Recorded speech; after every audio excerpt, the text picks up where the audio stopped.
Shalom Bapak Ibu. Ada yang ikut gerak jalan tadi? Amin. Bahkan ada yang ngasir yang bilang, saya harus ngerombolin, harus klakson terus. Untuk ibadah aja dihalangi oleh gerak jalan. Amin. Tetapi ketika melihat seperti itu, saya dalam hati gini, kok ya pengen ikut ya. Oke. Kita jadi nggak bisa gerak jalan hari Minggu, cari hari lain. Setuju? Kadang-kadang kalau saya lewat Car Free Day, lihat orang senam di situ, rasanya ya enak ya. Saya kadang bergurau sama Pak Juli, Pak saya ikut senam, Bapak yang gantiin khotbah ya. Amin.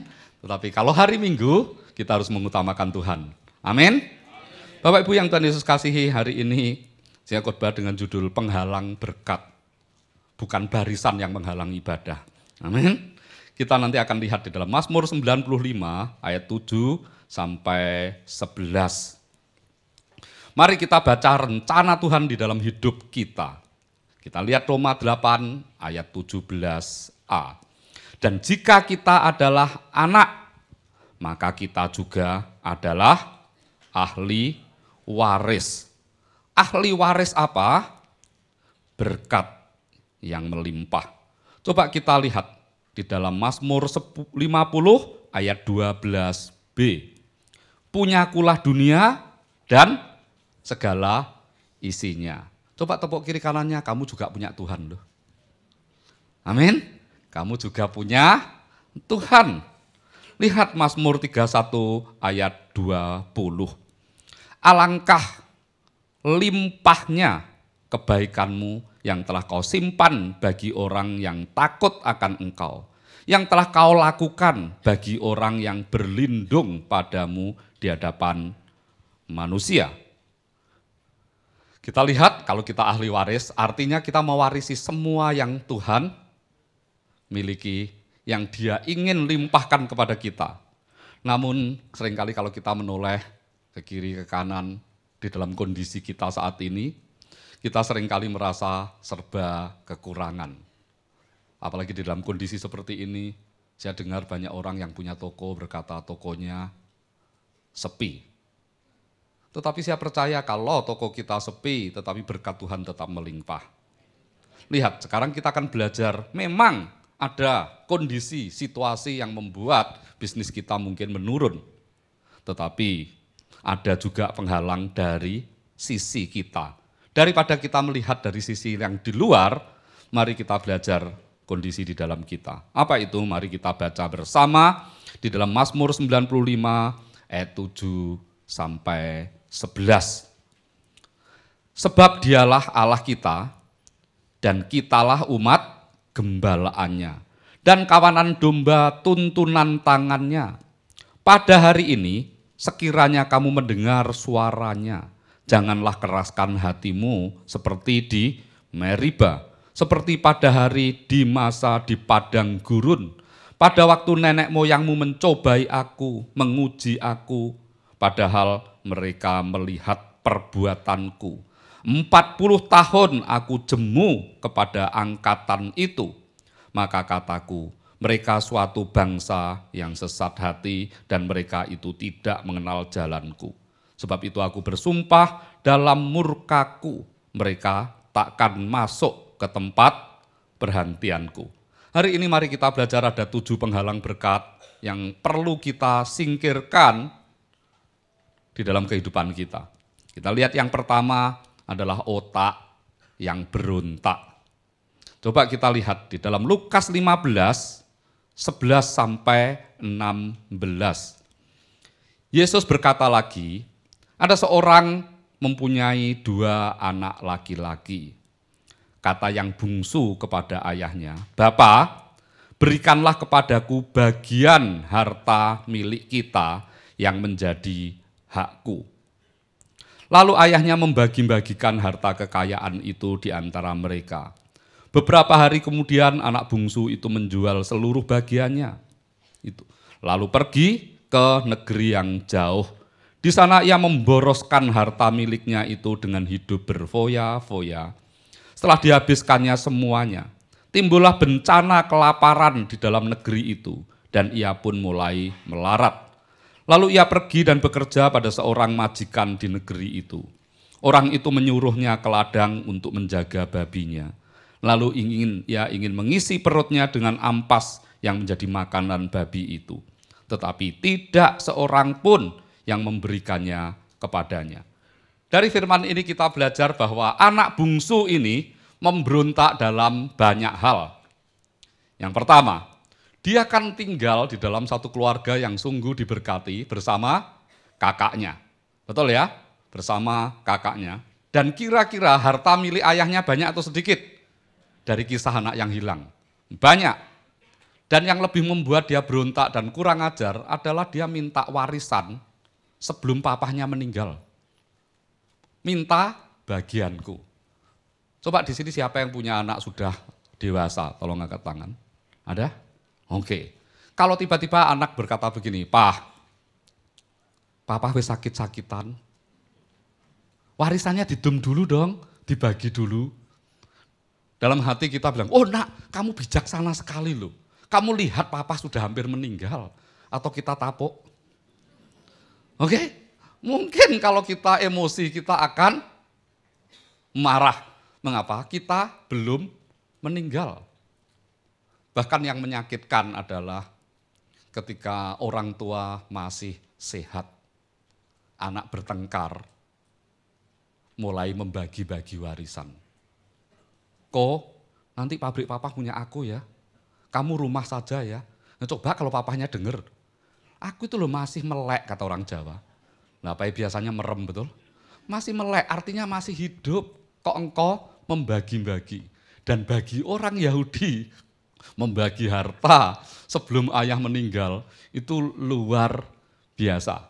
Ingat waktu Yesus memanggil anak muda, betul ya? Ada orang yang dipanggil untuk mengikuti jalannya, ada yang nggak mau karena hartanya banyak. Ada lagi yang diminta untuk mengikut Yesus, dia berkata, tunggu, aku akan menguburkan ayahku dulu. Padahal di dalam konteks firman itu, ayahnya belum meninggal. Artinya, ketika dia diminta oleh Yesus untuk berangkat, kalau dia ikut Yesus, dia nggak dapat warisan. Mengapa? Karena seringkali warisan itu dibagi saat orang tua meninggal. Dan mengapa Yesus tidak diizinkan orang itu menguburkan ayahnya? Ya karena ayahnya memang belum meninggal. Dan upacara penguburan bagi orang Yahudi itu lama, panjang sekali. Jadi kalau you mau ikut aku, ya ikutlah sekarang. Jadi jangan menunda-nunda. Dan Yesus tahu bahwa sebetulnya yang dijadikan alasan itu bukan karena ingin menguburkan ayahnya, tetapi kalau aku ikut engkau sekarang, aku nggak dapat warisan dong. Yang luar biasa adalah Sadhu Sundar Singh. Dia adalah seorang India dan dia itu kelompok Sikh.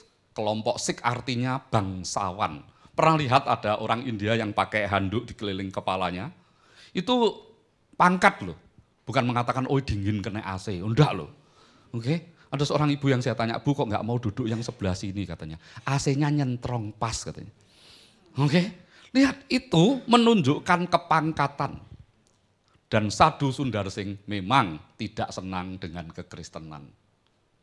Suatu siang ketika dia melihat seorang temannya membawa Alkitab, dia rebut Alkitab itu dan dia robek-robek. Temannya nggak bisa apa-apa karena itu berasal di India. Jadi temannya merasa, ya udah. Tetapi malam hari Sadhu Sundar Singh tidak bisa tidur. Dia gelisah luar biasa. Sampai dia berkata begini, Tuhan Yesus, kalau engkau memang benar-benar ada seperti yang disembah teman-temanku, tampakkan dirimu kepadaku. Jika tidak, ini ancaman seorang anak yang nakal, dia berkata begini, jika tidak, di belakang itu ada rel kereta api loh. Aku akan melindaskan diriku di situ. Ini jangan ditiru, namanya nantang Tuhan. Tetapi malam itu, sejarah gereja mula-mula mencatat, kamarnya yang gelap tiba-tiba penuh terang benderang. Yesus menampakkan diri kepadanya. Dia langsung dipenuhi oleh sukacita, dia bangunin papahnya dan berkata, Pak, aku sekarang jadi Kristen. Papanya setengah ngantuk kan bingung. Anak itu tadi baru ngelobek-ngelobek Alkitab, sekarang jadi Kristen. Terus papanya berkata begini, paling kamu ngelindur, udah tidur lagi. Besok baru lapor papa. Besok paginya, semalaman dia nggak bisa tidur, dia datang lagi sama papahnya. Dan berkata, "Pa, aku sekarang menjadi orang Kristen." Papahnya kelihatan bahwa anak ini serius dan dia berkata, "Kalau ya, artinya kamu harus meninggalkan rumah ini hanya dengan baju yang melekat di tubuhmu." Tetapi sang ayah mau mencoba merayunya sekali lagi dengan memanggil adiknya yang seorang pengusaha yang kaya. Dan adiknya datang membujuk dia. Kalau engkau tinggalkan Yesus dan tetap di dalam agama kita, maka engkau akan mewarisi semua yang aku miliki. Tetapi Sadhu Sundarsing bertekad meninggalkan keluarganya. Dan dunia kekristenan mencatat, di dalam sejarah gereja, ada seorang tokoh bernama Sadhu Sundarsing yang memenangkan banyak orang bagi Kristus. Dan tanda-tanda heran mengikuti dia. Dia pernah diracun, diminum racunnya, dia enggak apa-apa, dipatok ular kobra, dia enggak mati. Sampai ada satu pengalaman yang sungguh menggetarkan saya. Suatu kali dia diundang ke Inggris dan menginap di rumah seorang yang punya 2 orang anak laki-laki. Dia hanya menginap 2 malam atau semalam saja. Saya kisah detailnya lupa, padahal saya nerjemahin kisah hidupnya. Ada bukunya, judulnya The Yellow Robe, adalah jubah kuning. Dia kemana-mana pakai jubah kuning itu. Ketika saatnya dia hendak pulang, dia berkata sama tuan rumah, "Aku pamit pulang ya untuk melanjutkan pelayananku." Anaknya yang kecil nangis, sama papahnya berkata, "Yesus jangan boleh pulang. Yesus jangan boleh pulang, karena Sadhu kok brewok gitu." Dan papahnya berkata, "Ini Sadhu Sundarsing." "Enggak, Pak, ini Yesus." Lihat, sampai seorang anak melihat seorang Sadhu Sundarsing memancarkan wajah Kristus di dalam dirinya. Oleh sebab itu lihat Bapak Ibu yang Tuhan Yesus kasihi, ada orang yang demikian gampang meninggalkan rumah bapaknya hanya karena harta. Tetapi di sisi lain ada yang meninggalkan hartanya untuk mencari Tuhan. Dan lihat pemberontakan berikutnya dikatakan apa? Dia pergi ke negeri yang jauh. Mungkin ke luar negeri. Bagi orang Yahudi, pergi ke bangsa-bangsa yang lain, itu sepertinya kok kurang sih di sini? Betul ya? Kok merasa kurang? Memang bangsa Yahudi pernah mengalami diaspora, orang-orang Israel diaspora, tersebar ke seluruh dunia. Tetapi itu bukan karena keinginannya. Mengapa? Karena banyak hal di dalam kehidupan bangsa Yahudi yang mengalami tekanan yang berat. Dan salah satunya Hitler. Ketika ethnic cleansing, ingin dibantai semua orang Yahudi. Bahkan Hitler saat itu kalau melihat ada orang Yahudi, bunuh. Dan cara ngecek apakah ini orang Yahudi atau bukan, ada yang tahu gimana caranya? Kita bisa tahu ini orang Yahudi, orang Jerman. Enggak tahu ya, susah ya. Tetapi orang Jerman, Nazi, itu punya alat ukur. Mereka membawa semacam karton, dan itu ditempelkan ke wajah orang Yahudi. Itu ternyata ada ukuran hidungnya yang berbeda. Saya heran, kok bisa dincepno begitu, salang tong tahu. Ini Yahudi. Dan berapa banyak orang Yahudi yang dibantai oleh Nazi Jerman. Kalau kita ke Yerusalem, ke Tanah Suci, di sana ada Holocaust Museum. Holocaust Museum berisi orang-orang Yahudi yang dibantai. Bukan hanya di Yerusalem, di Eropa pun ada museum Holocaust. Yang pintu masuknya itu terbuat dari kaca yang tebal, dan di bawahnya itu ada ribuan pasang sepatu, termasuk sepatu anak-anak. Itu sepatu-sepatu yang dikumpulkan dari orang-orang Yahudi yang dibantai. Oleh sebab itu bagi mereka yang paling penting adalah ketika mereka kembali dari perantauan, diaspora, kembali lagi untuk membangun bangsanya. Dan saat ini mereka sedang mengumpulkan itu untuk kembali. Mereka membangun perumahan terus, meski itu menjadi konflik horizontal di antara penduduk-penduduk di sekitarnya, terutama dengan Palestina. Tetapi kerinduan mereka yang paling utama adalah memanggil pulang supaya mereka membangun negerinya. Bapak Ibu yang Tuhan Yesus kasihi, lihat. Jadi dia sengaja pergi ke tempat yang jauh. Dan ketika dia pergi ke tempat yang jauh untuk menimba ilmu, enggak, untuk memberontak lagi. Karena di sini dikatakan mereka memboroskan hartanya. Tetapi pemberontakan otaknya yang paling luar biasa adalah ketika dia bekerja di peternakan babi. Saya tanya, bagi orang Yahudi, babi itu gimana? Sesuatu yang haram, sesuatu yang tidak boleh disentuh. Lihat, dia sampai bukan hanya bekerja di situ loh, tetapi mau makan ampas, makanan babi itu loh. Dan kalau kita lihat, apa saja sih yang menjadi makanan babi di sana? Kacang polong. Mungkin kita berkata, enak ya kacang polong? Enggak. Bukan kacang polongnya diambil, kulitnya tok. Jadi kacang polongnya sudah diambil, kita sering makan ya, kadang-kadang ada kacang polong, ada yang hijau-hijau dicampurkan ke nasi goreng. Itu oke, ada orang yang seneng, tetapi ini kulitnya. Dan itu dimakan pun dia tidak boleh. Artinya dia mengalami pemberontakan yang luar biasa. Dan akhirnya dia sadar dan dia balik. Kadang-kadang tekanan hidup bisa membuat kita kembali kepada Tuhan. Amin. Saat kita betul-betul hidup nyaman, nikmat, kita nggak kembali. Tetapi saat kehidupan kita terpuruk, kita jadi ingat Tuhan. Kadang-kadang anak-anak juga begitu ya. Masih kecil gitu, bermain ke tetangga, kapan dia pulang? Bener, kalau lapar, ibu-ibu paling tahu. Betul, main layang-layang, main neker, zaman sekarang enggak ada main gadget, betul. Kalau sudah lapar, baru makan, ciami. Sehingga katanya sego mateng keplok-keplok. Ketika nasi sudah matang, dia tepuk tangan. Yang kedua, apa yang menjadi penghalang berkat? Yaitu mulut yang bersungut-sungut. Kayaknya ini hampir setiap kita sih ngalami, betul ya? Ada yang tidak pernah bersungut-sungut. Bahasa Jawanya nerimo. Tahu ya nerimo? Tidak terlalu banyak menuntut. Saya tanya kepada ibu-ibu di tempat ini, anak-anak sekarang nerimo enggak kita masakkan atau nuntut? Sering nuntut. Oleh sebab itu coba kita lihat. Bilangan 14, 27 sampai 30. Berapa lama lagi umat yang jahat ini akan bersungut-sungut kepadaku? Kita manusia loh, kok bisa punya sungut, betul?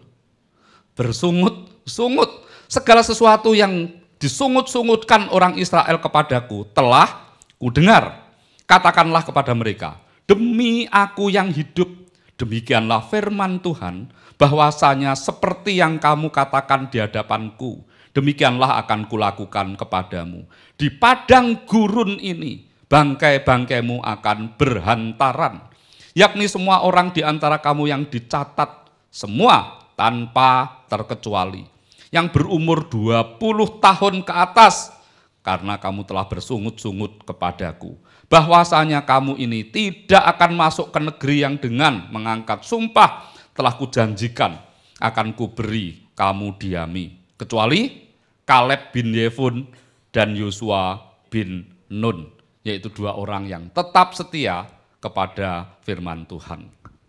Ada seorang ibu namanya Fei Yang di London, dia jengkel dengan anak gadisnya Janet. Ini anak gadisnya umur 14 tahun, berarti remaja ya. Setiap kali dimasakkan, kalau dinner mau makan malam, ngomel terus, yang lauknya begini, yang begitu, nggak cocok, terus ngomel. Stres, Mak. Ibu-ibu ini stres. Dan akhirnya apa yang dia lakukan? Dia pergi ke perpustakaan. Wah, ini ibu yang maju ya, anaknya ngomel ke perpustakaan. Bukan mencari buku bagaimana mengatasi anak ngomel, enggak.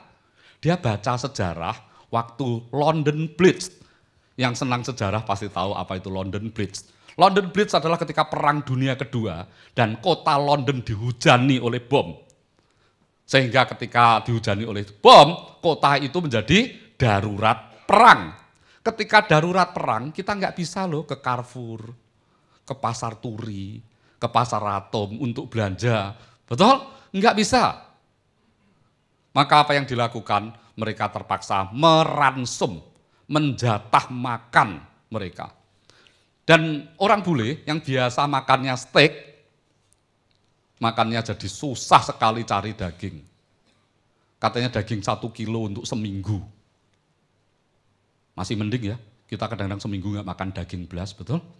Jadi bagi orang bule itu berat sekali makan roti kering, bukan fresh bread yang baru saja dibakar, yang baru saja keluar dari panggangan. Enggak. Dan apa yang dilakukan oleh Ibu Janet yang Yang ini. Dia beri makan anaknya seminggu dengan ransum seperti itu. Seminggu kemudian anaknya berkata begini, "Mah, sudah bukan zaman perang, balik lagi dah." Oke? Dan sejak itu anaknya tidak pernah berkeluh kesah. Ada di antara sini yang anaknya tidak pernah mengeluh sama sekali, tolong angkat tangan. Apa saja dimakan, oke? Enggak ada. Artinya anak-anak kita sama ya. Betul? Lihat, saya pernah iseng-iseng ada perusahaan jamu herbal, menyediakan kontrol kolesterol. Saya cek, belakang saya ada seorang ibu HFC ikut kontrol. Terus dia tanya, "Gimana Pak?" "Oh masih oke lah kolesterol saya." Tapi orang itu sengaja itu gratis supaya ngasih makanan. Terus ibu itu juga kontrol. Waduh, dari kata waduh aku tahu hasilnya apa, betul? Terus saya berkata begini, "Bu, jaga pola makan." "Oh iya Pak, iya." Ibu tahu makanan apa saja yang bisa menaikkan tekanan darah. Dia bilang, "Ya daging, terutama daging kambing." Saya berkata, "Bu, tempe itu bisa menaikkan tekanan darah." Kaget ibu itu. Tapi karena dia percaya saya suka baca, mungkin saya lihat informasi terbaru. Dan dia tanya gini, "Loh kok bisa Pak?" "Oh ya, ibu mau tes di rumah, coba masak tempe seminggu. Nanti suami kan gebrak meja, tempe lagi. Tekanan darahnya naik, betul? Ibu tuh, "Alah, saya kira itu serius loh." "Ya serius. Coba kasih tempe, seminggu tekanan darah suami ikut naik. Anak-anak pun ikut naik, tempe lagi. Ternyata bukan hanya daging loh yang bisa membuat tekanan darah kita naik. Lo sebab itu lihat, jangan gampang bersungut-sungut. Memang kadang-kadang lauk nggak cocok ya. Saya itu kalau lihat lauk nggak cocok, kadang-kadang diem, nggak ngomel ke belakang, goreng telur. Tetapi diamuk sama istri. Kok hanya goreng telur? Sudah disediakan lauk. Padahal lauk yang lain kan seharusnya lebih bergizi, lebih bagus hanya sekedar telur, betul? Tetapi kadang-kadang, ini mulut kita itu memang damje, betul ya? Wes dikasih yang lebih hoje, pilih yang kurang. Saya tanya, siapa di sini yang nggak doyan Indomie? Tolong angkat tangan. Nanti kan nggak ada, bener ya? Ada yang berkata sama saya begini, mengapa Indo Group itu menjadi sangat sukses, sangat kaya? Karena dia mengeluarkan makanan yang tidak peduli konglomerat atau orang melarat, suka. Bener? Lihat Indomie itu loh, kamu bagikan ke siapa saja. Bahkan dimasakkan enak loh, kita masak Indomie loh. Anak kita langsung bangun, "Minta dong." Mengapa? Aneh ya, hebat, enggak tahu itu dijampi apa saya enggak tahu. Kok bisa menu yang sederhana, menu yang murah kita bisa doyan. Oke, meskipun ada yang berkata jangan banyak-banyak, enggak baik makan instan. Tapi kita terus saja.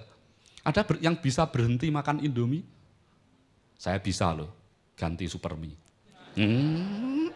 Oke, nanti yang satu berkata, "Oh saya bisa ganti mie sedap." Oh sama aja. Oke, kadang-kadang itu loh, lidah kita itu sudah terbiasa. Betul? Saya sedang di Honolulu, pesawat di delay sampai besok. Udah sampai besok, di hotel disediain steak. Tak lihat kok, kayaknya nggak selera ya.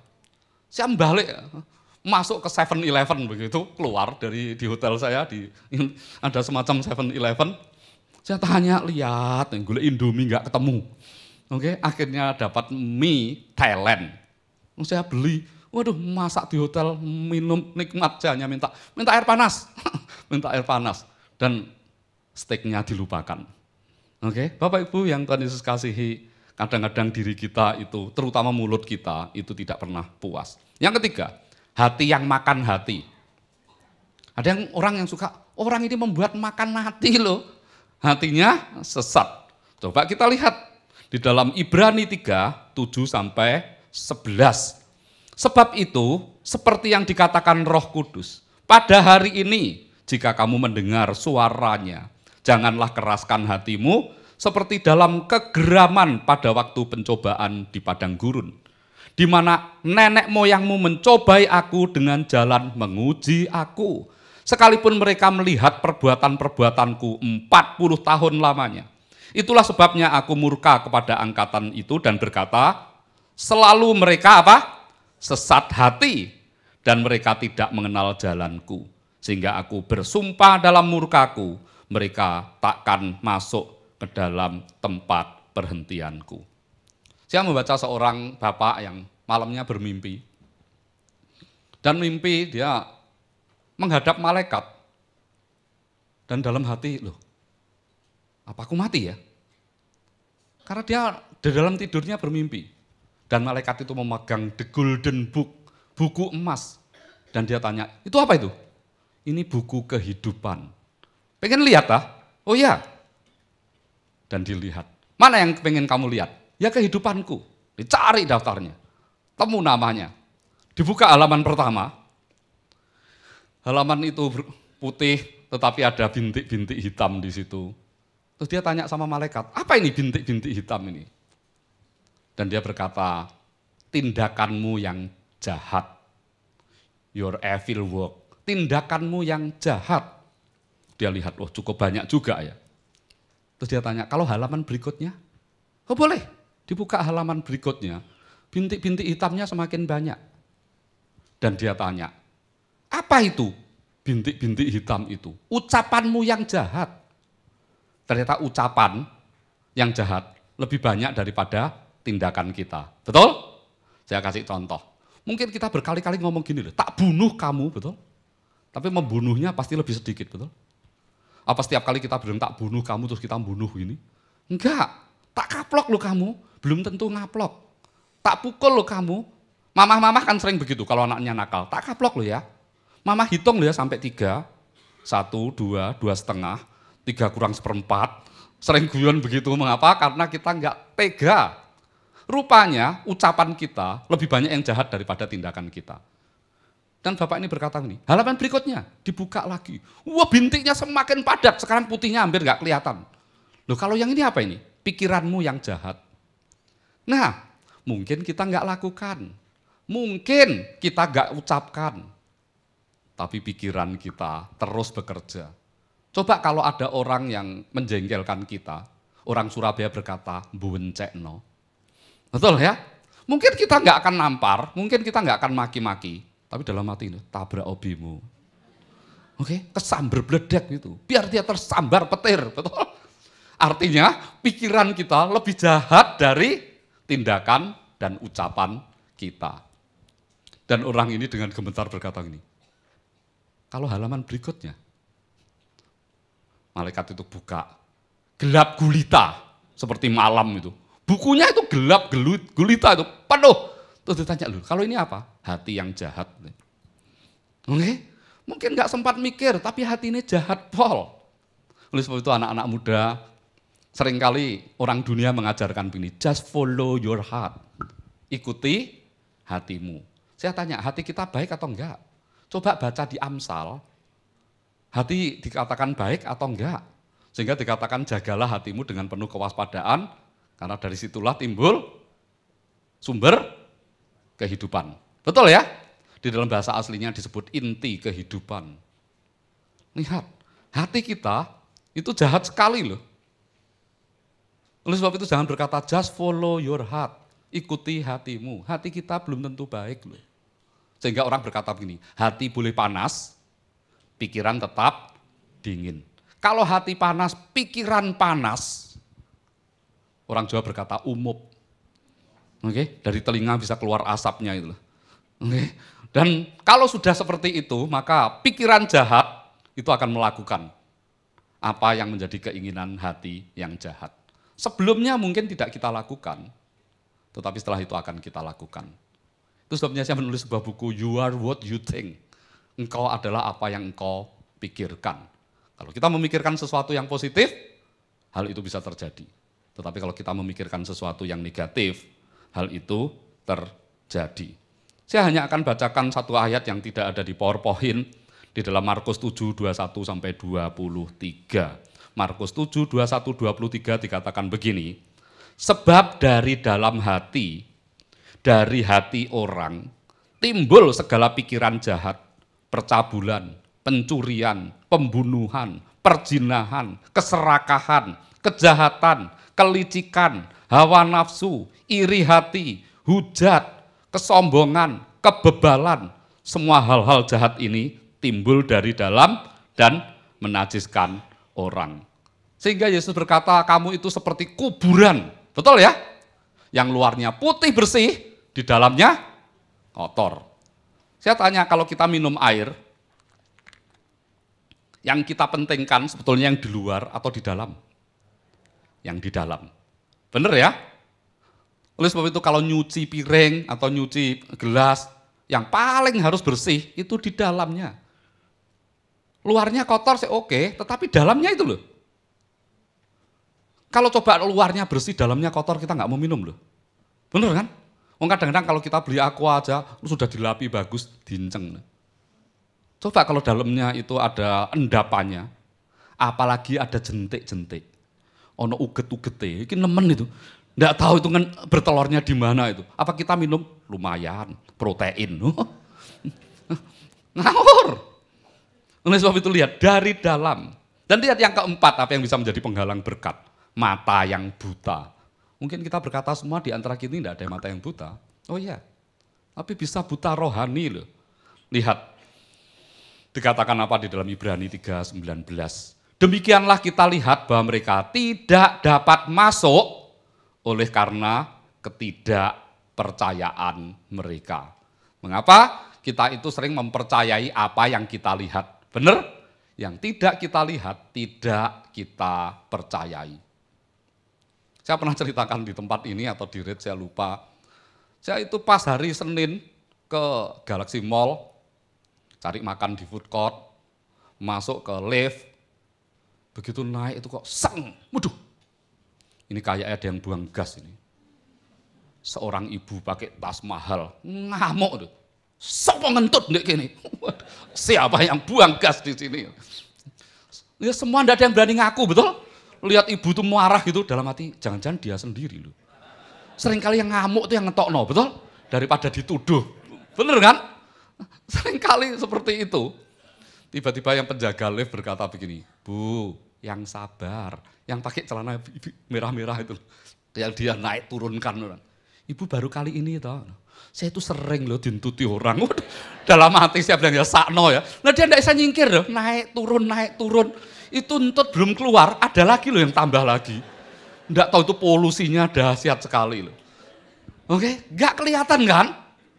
Lihat, hati-hati. Ini ada 4 orang.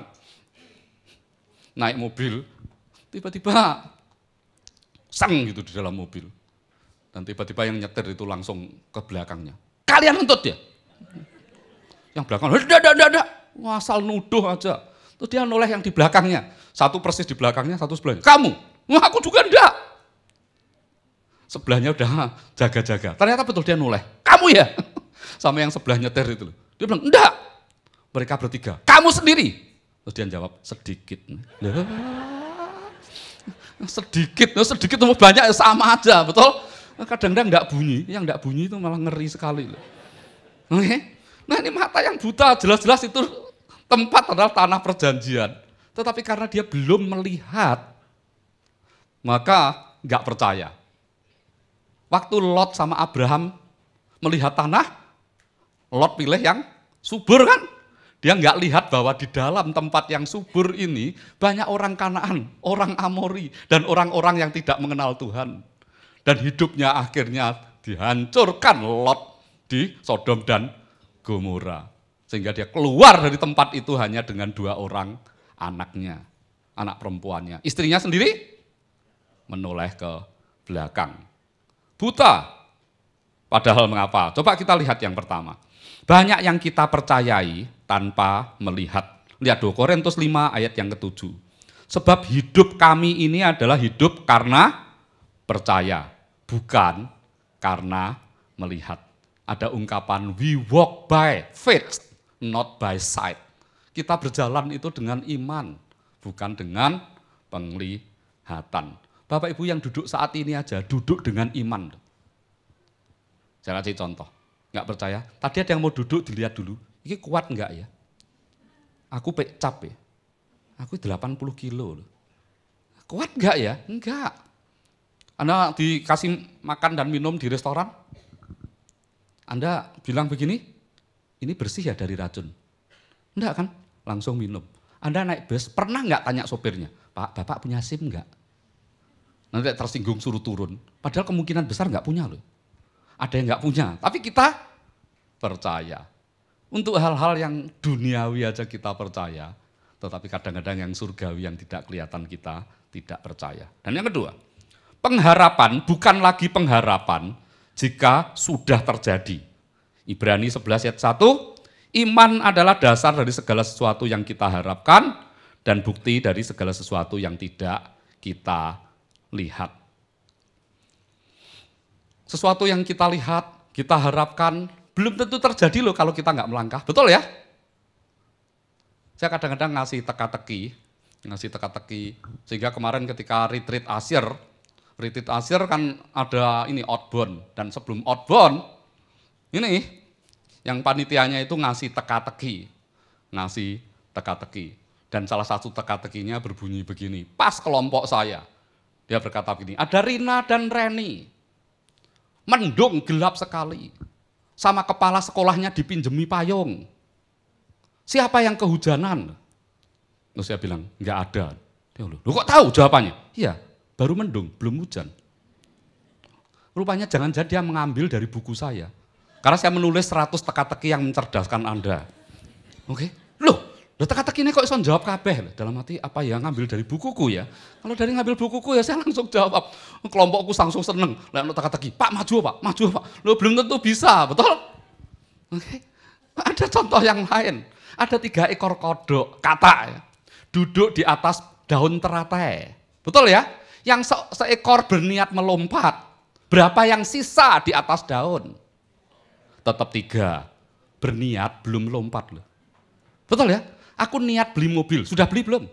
Belum. Berapa yang sisa? Biasanya orang berkata 2. Enggak, tetap 3. Karena yang berniat pun belum melompat. Amin. Nah, pengharapan itu kalau belum tercapai, itu indah ya. Kita bisa mengharapkan, waduh, anak-anakku besar jadi presiden, minimal presiden lodruk. Mengharapkan boleh dong, betul ya? Kalau Ahok aja bisa jadi presiden, masa Acing enggak? Acing ya minimal jadi, Ahok kok presiden, gubernur, Acing ya minimal wali kota. Nanti Ami jadi lurah, bisa kan berharap? Dan lihat, kalau Tuhan itu memberi janji, memberi pengharapan, diwujudkan enggak? Diwujudkan. Ini lihat, saya dikirimi teman saya dari LA, satu klip amatir, video amatir. Ada seorang bule punya 2 orang anak, cewek semua, dan yang gede namanya Sally. Dan Sally mau berulang tahun sama mamanya dikasihi kado. Coba kita lihat, menarik. Coba lihat. Menarik, coba kita lihat video yang satu ini. Oke. Kamu mau membuka kadomu lebih awal? Oke. Is your birthday coming? Apakah ulang tahunmu segera datang? So just open that backpack. Nah, coba ini bukalah ini. Oh, berat sekali. No, just open it. Hanya tak pegang, enggak buka saja, enggak apa-apa. Coba apa yang ada di dalamnya? Well, what's Ya in there? ampun, my Pull goodness. stuff out. Coba lihat apa yang di dalamnya. How do you know I won this? Kok kamu tahu aku suka film ini? How do you know I won this? Bagaimana kamu tahu? Bagaimana? Kok kamu tahu, Mama? Lucu ya anak ini. Kok tahu Mama kalau aku suka ini?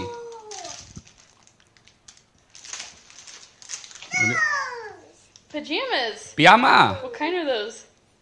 Ya, There's a monster. I mean, Minnie Mouse. Minnie Mouse. What else is in there? ada apa lagi di dalamnya? Wow. Wanna see? Do you remember? Show me. Engkau ingat? Tunjuknya kepada saya. What does it say? Apa yang tertulis di situ? I love Disneyland.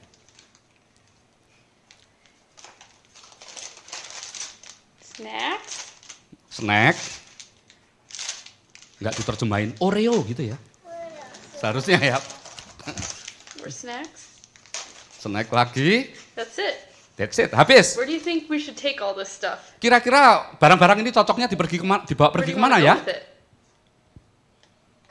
If you could go anywhere, where would you want to go? Kamu bisa pergi kemana saja yang Where kau do we go? inginkan. Dia teriak, Disneyland. Now, today. I'm being serious. Gimana kalau pergi sekarang? Leaving today to go to Disneyland. Are you joking? No, I'm not Kamu joking. guro? Enggak. Serius. Yes, we're going.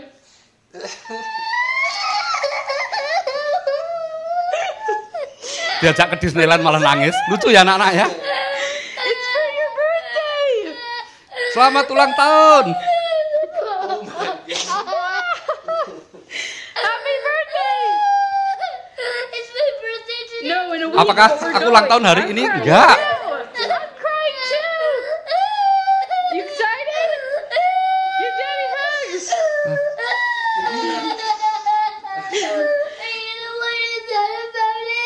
We're going when daddy gets home from work. Kita akan When pergi Daddy setelah gets papa home pulang from work. kerja. Do a happy dance. Coba kamu nari. I love you. I love you too. Okay, bye. Bye. Hey, Lily. Lihat. Do you want to open the birthday? Udah. Lucu ya anak-anak itu ya. Betul ya? Susah nangis, surprise nangis juga. Betul? Siapa yang istrinya sebentar lagi ulang tahun? Oke? Coba Anda bawa satu kotak bludru. Nanti di dalam dikira kalung berlian. Oke? Dalamnya buku. Tulisannya happy birthday. Oke, Bapak Ibu yang Tuhan Yesus kasihi, indah sekali harapan anak-anak itu, sukacita juga menangis. Waktu Kartini Dis kemarin, kan ada lomba-lomba. Dan anak-anak HFS yang menang maju ke depan. Dan ketika diberitahu, you are the winner, engkau pemenangnya, malah mewek nangis. Oke, kita sering kali begitu ya. Ibu-ibu juga begitu loh, dikasih kado sama suaminya, nangis. Iki palsu, Pak. Oke, lebih cerdas daripada anak-anaknya. Amin. Yang kelima, lihat apa? Telinga yang tidak mau mendengar. Punya telinga, tapi nggak mau mendengar. Dulu kakak saya di Blitar berkata begini, kalau adiknya dipanggil dan nggak dengar, dia berkata begini, iku kuping apa centelan?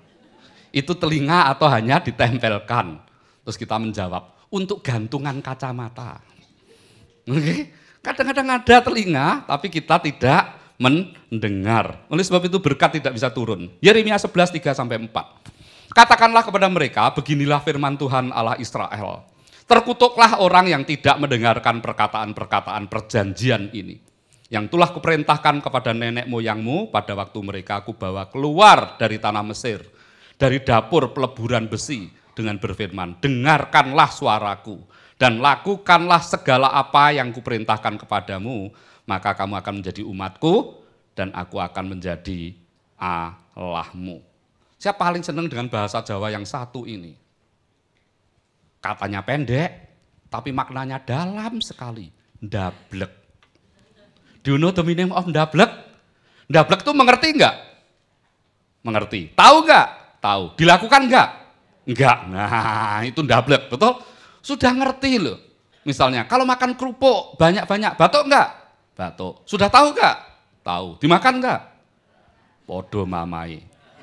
Sama dengan mamahnya. Kadang-kadang kita sendiri juga begitu loh.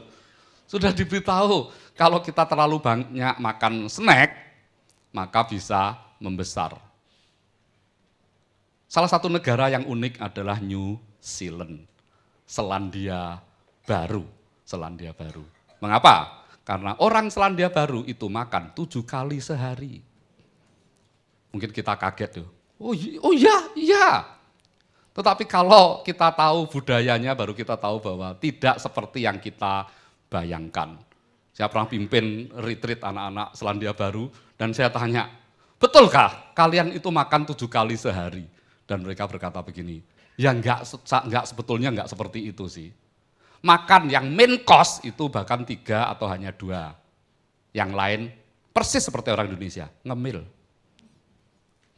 snack time. Jadi between breakfast and lunch, mereka menyebutnya brunch, jadi perpaduan antara breakfast and lunch, itu mereka ada makanan kecil. Tetapi mereka yang sudah sadar kesehatan, makanan kecilnya berupa oatmeal. Makanan-makanan yang sehat bagi jantung, havermut. Ada yang mau? Kita akan geleng-geleng kepala. Aku enggak sakit, aku enggak stres, enggak panas, mbok kasihi havermut. Salah satu keluarga kami yang tinggal di Tulungagung, itu kalau nonton televisi selalu ngemil. Dia membawa itu semacam ember kecil, mangkok begitu, terus sepanjang makan. Kalau ada tamu, enggak ditawari sama dia. Suatu kali ada tamu itu, saking begitu inginnya, orang Jawa bilang saking kepengennya, begitu inginnya, bilang, yang kamu makan itu apa toh? Sebetulnya pertanyaan itu adalah, aku boleh dibagi enggak? Betul ya? Kalau orang tanya, kamu makan apa? Itu dia enggak tanya loh. Tetapi kok aku enggak dikasih? Kemudian disodorkan, aku tahu kamu pasti enggak mau mungkin. Mungkin enggak tak tawari. Sehingga saya enggak nawarin itu. Dikasihkan mangkoknya. Anda tahu dalamnya apa? Kacang panjang. Dipotongi. Itu snacknya kacang panjang. Mentah itu loh. Ya ampun, dikira kelinci ya. Langsung temuni, enggak. Pantesan ini Taci ini badannya tetap langsing meskipun nyenek. Nah dia snacknya gitu-gitu. Siapa yang pengen langsing? Mulai hari ini snack kacang panjang. Oke? Beli sana. Nanti kan Anda jadi langsing. Bahkan kurus kering. Karena ingin ngamuk, betul? Setiap kali snack dikasih kacang panjang. Oke? Lihat, Bapak Ibu yang tadi Yesus kasihi, lihat, kalau kita mau mendengar, hasilnya sungguh luar biasa. Yang keenam, tangan yang lamban. Lihat di dalam 2 Tesalonika 3 ayat 10 sampai 11. Sebab juga waktu kami berada di antara kamu, kami memberi peringatan ini kepada kamu. Jika seorang tidak mau bekerja, janganlah ia makan. Kami katakan ini karena kami dengar bahwa ada orang yang tidak tertib hidupnya dan tidak bekerja, melainkan sibuk dengan hal-hal yang tidak berguna. Ada loh orang seperti itu. Waktu papa saya masih menjadi pimpinan sebuah kantor, dia pernah negur seorang karyawan. Mengapa? Karena lemarinya penuh. Dan ketika orang itu tidak masuk kantor sama papa, dibuka lemarinya, Anda tahu isinya? Batu. Berbagai ukuran, penuh di lemarinya. Ya lek akek gitu. Ya kalau berlian, bukan. Batu aneh-aneh masuk ke situ. Kadang-kadang ada orang-orang yang kurang kerjaan. Sehingga pekerjaannya sendiri tidak beres. Dan seringkali yang kurang kerjaan adalah ngurusi pekerjaan orang lain, betul? Ngurusi urusan orang lain. Lihat, firman Tuhan sangat tegas dalam hal ini. Yang pertama, disalib pelacur. Disalib artinya didahului. Pelacur bisa lebih mendahului kita masuk kerajaan surga. Lihat ayatnya. Di dalam Matius 21, 28 sampai 32 dikatakan begini. Tetapi apakah pendapatmu tentang ini? Seorang mempunyai 2 anak laki-laki. Ia pergi kepada anak yang sulung dan berkata, anakku, pergi dan bekerjalah hari ini dalam kebun anggur. Jawab anak itu, baik Bapak, tetapi ia tidak pergi. Lalu orang itu pergi kepada anak yang kedua dan berkata demikian juga. Dan anak itu menjawab, aku tidak mau. Tetapi kemudian ia menyesal, lalu pergi juga. Siapakah di antara kedua orang itu yang melakukan kehendak ayahnya? Jawab mereka, yang terakhir. Kata Yesus kepada mereka, aku berkata kepadamu, sesungguhnya pemungut-pemungut cukai dan perempuan-perempuan sundal akan mendahului kamu masuk ke dalam kerajaan Allah. Sebab Yohanes datang untuk menunjukkan jalan kebenaran kepadamu dan kamu tidak percaya kepadanya. Tetapi pemungut-pemungut cukai dan perempuan-perempuan sundal percaya kepadanya. Dan meskipun kamu melihatnya, tetapi kamu tidak menyesal dan kamu tidak juga percaya kepadanya. Yang kedua, lembur berkat mengucur. Siapa yang suka lembur? Oke? Siapa yang suka lembur? Bapak Ibu yang Tuhan Yesus kasihi, temanku Matsuo, itu dia pernah berkata begini, kami orang-orang Jepang, itu kalau pulang jam 6, malu. Kalau pulang jam 6 sore, malu. Sehingga kalau mereka kantor pulangnya jam 6 begitu, mereka jalan-jalan dulu, pulang ke rumah jam 8, jam 9, dan bangga kalau mereka lembur. Kalau di sini kalau disuruh lembur, bos itu loh. Wong Jepang sudah pergi, Belanda sudah pergi, sekarang jadi penjajah dah, bosku. Ya atau ya? Ya tentu kita kalau lembur setiap hari ya berat. Tetapi artinya apa? Kalau kita ingin lebih, kerja lebih. Setuju? Kalau kita ingin lebih, kerja lebih. Saya ngomong sama anak AFS seperti ini. Kalau kalian tidak cerdas, belajarnya lebih banyak. Setuju? Nah iya kan? Ada temennya itu loh belajar 1/4 jam bisa. Loh kita 2 jam, sudah ngerti? Belum mah. Belajar lagi 3 jam, wes ngerti? 1/4 mah. Coba mamah tes, lupa. Ini mama wes ngantuk, mata merah, wes kudu napo betul? Kamu tuh loh kok gak ngerti-ngerti. Tiba-tiba suaminya nyaut, kamu dulu juga kok. Oke? Jadi kalau kita nggak bisa, harus kerja lebih banyak. Setuju? Saya dulu kalau kuliah, belajar nggak mau ngotot saya. Mengapa? Percuma. Lebih baik belajar setiap hari sebentar. Sehingga waktu saya dipanggil di Universitas Widya Mandala untuk ngasih seminar bagaimana cara belajar yang baik, saya berkata, cara belajar yang baik itu bukan SKS, sistem kebut semalam. Betul? Kalau sistem kebut semalam, besok nggak bisa kok, pasti. Mengapa? Stres. Otak itu sudah lelah. Kalau lelah ya sudah, nggak bisa dipaksa. Percaya aja. Nanti belajar sampai jam 2 dini hari. Besok menghadapi tes, ngantuk atau enggak? Ngantuk. Dan kalau ngantuk, kita tahu berarti otak kita kurang oksigen. Kalau otak kita orang kurang oksigen, kita nggak bisa berpikir dengan jernih. Kalau kita nggak bisa berpikir dengan jernih, kita nggak bisa jawab. Nanti mamahnya tanya, "Nyo, soalnya gampang." "Oh, gampang mah. Lo kok nilaimu jelek?" "Jawabnya yang susah."